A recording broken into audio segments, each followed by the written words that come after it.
Hello. Hi Ashley, David Newren here. How you doing? Hi, David. Good. How are you? I'm doing well. What can you imagine tonight that we could speak about that would be what you were looking for, or maybe even better?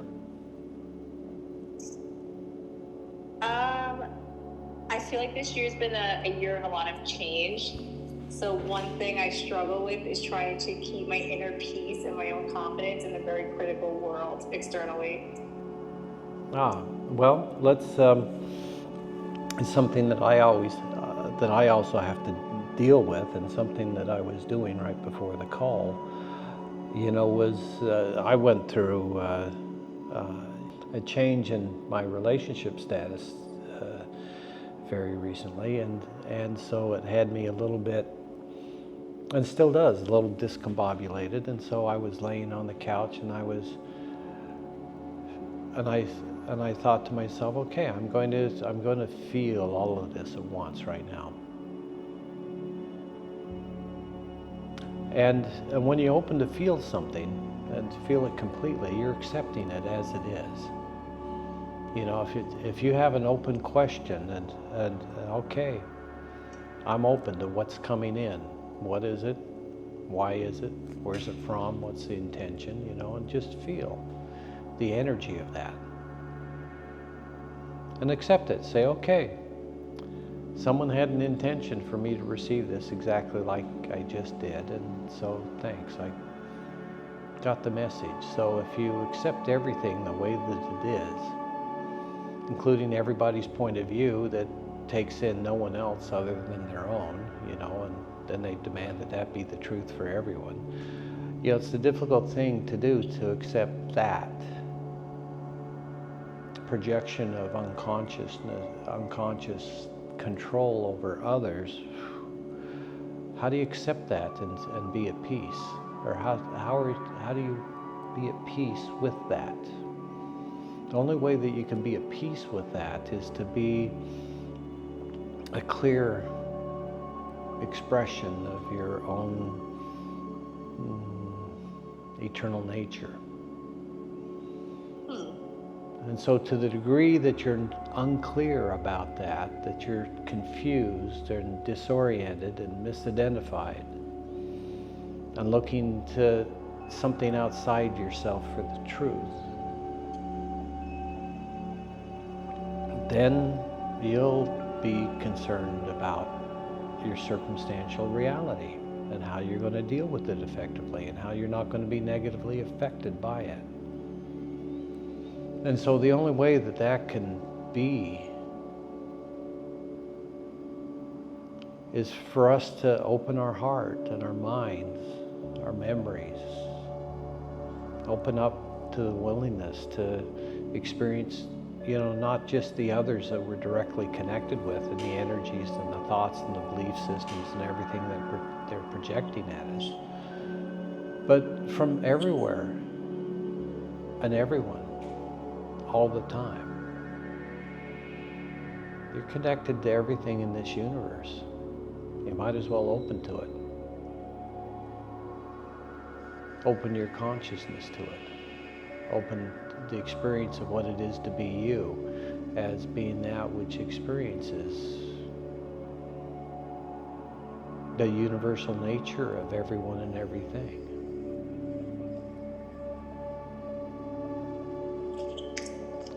Yeah, I like that. Yeah. And so feel, accept everything that you're feeling in your body right now. Just say, okay,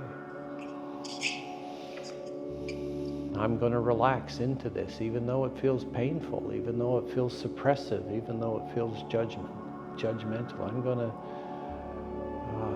I'm going to be an open channel to the divine for all of this. Whatever comes to me meets the truth of eternity. Let that be your truth. So that everything that's lost and confused and combative and judgmental and destructive around you forgets that false nature that they took upon, that identity and belief system that disabled them from knowing themselves intimately and truly. So forgive them all, and what that means is it's just energy, and if you relax into it, it'll pass right through you, and it'll transform. Its purpose will be fulfilled in delivering the communication, and then it can be set free. It doesn't have to be you putting up a dam and holding back the energy of the universe in order to protect yourself.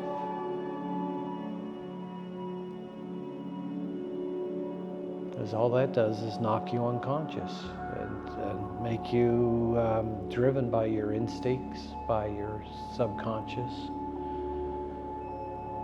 by the collective unconsciousness of the human race.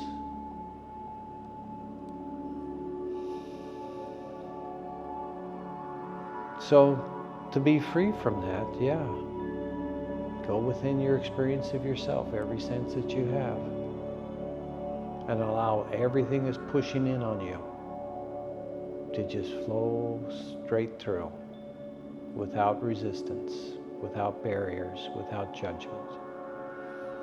It is what it is. And what it is doesn't matter. Okay. If you open enough,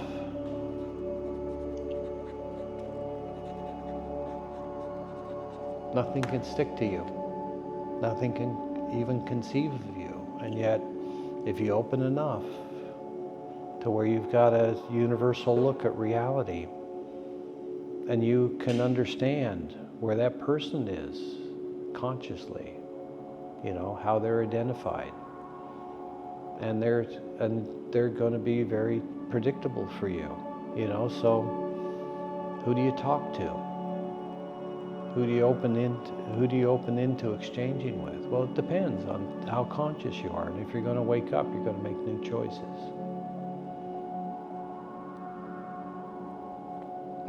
You're going to gravitate towards those people who are ready to open their hearts to loving themselves and loving everyone else.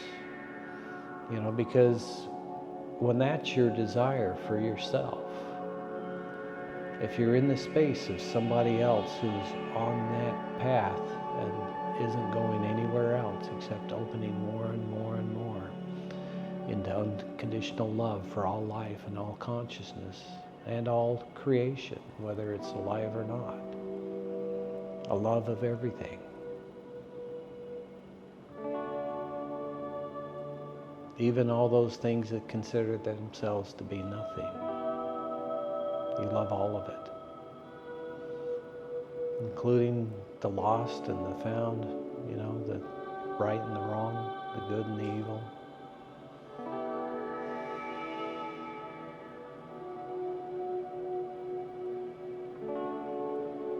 And when any of it comes around you, it flows straight through you with no resistance, and it shocks them because they're not having to push their reality on you. It just found no resistance in how it presented itself to you.